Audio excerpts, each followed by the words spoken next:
नमस्कार सर। साथ साहब जी। सर क्या नाम है आपका और कहाँ से आए हैं आप? मनोहर दास, जम्मू कश्मीर, कटरा, वैष्णो देवी से। सर हमें ये बताएं कि संत रामपाल जी महाराज, हमने सुना है कि दहेज मुक्त विवाह करवाते हैं, तो ये इसका कितना असर होता है आम समाज में? संत रामपाल जी महाराज जो देश को शादी करवाते हैं ये ज्ञान आधार पर,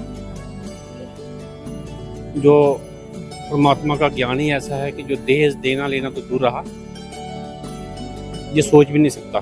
तो ऐसा ही ज्ञान दिया है। माँ अभी पिछले महीने 27 तारीख को 2 बेटियों की अरमैनी परमात्मा की दया से हुई है, मेरी 2 बेटियों की। तो उसमें जो बेटी हैं, जो परमात्मा का जो विधान है, जो उनका नियम है, नियम अनुसार ही हुई है। उनमें दहेज लेना देना बिल्कुल भी नहीं है। ना हमने दिया है, ना लड़के वालों ने लिया, क्योंकि वो भी अवदेशी थे, हम भी अवदेशी थे, इसलिए वो उनको लेना देना का कोई ज़रूरत नहीं पड़ा। परमात्मा का ज्ञान आधार पर ही उन लड़कियों ने भी कुछ ऐसा ना मांगा ना हमने दिया, और उनका जो परमात्मा का नियम था, नियम अनुसार परमात्मा की दया से बिल्कुल बराबर उतरा। सर हमें अक्सर देखने को मिलता है कि आम समाज में जब किसी लड़की की शादी होती है, बेटी की शादी होती है, तो लाखों रुपए का खर्च आता है। तो आपके सर पे भी कोई कर्ज वगैरह हो गया होगा?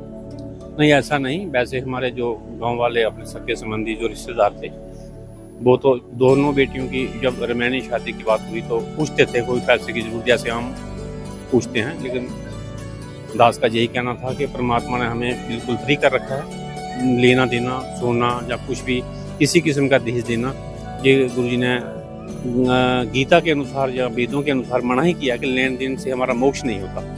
तो इसलिए हम लेन देन नहीं करते हैं। ना ही बच्चों को भी इतना ज्ञान था, जो 2 बच्चियाँ थी उनको भी ये ज्ञान था कि लेना देना नहीं है हमने, ताकि हमारा मोक्ष नहीं होता है। तो भक्ति मार्ग में ये समझ आ जाए तो ये लेने देने की जरूरत पड़ती नहीं, क्योंकि परमात्मा का ज्ञान ऐसा ही है जो उनकी दया से, परमात्मा की दया से 2012 से हम परमात्मा की शरण में हैं।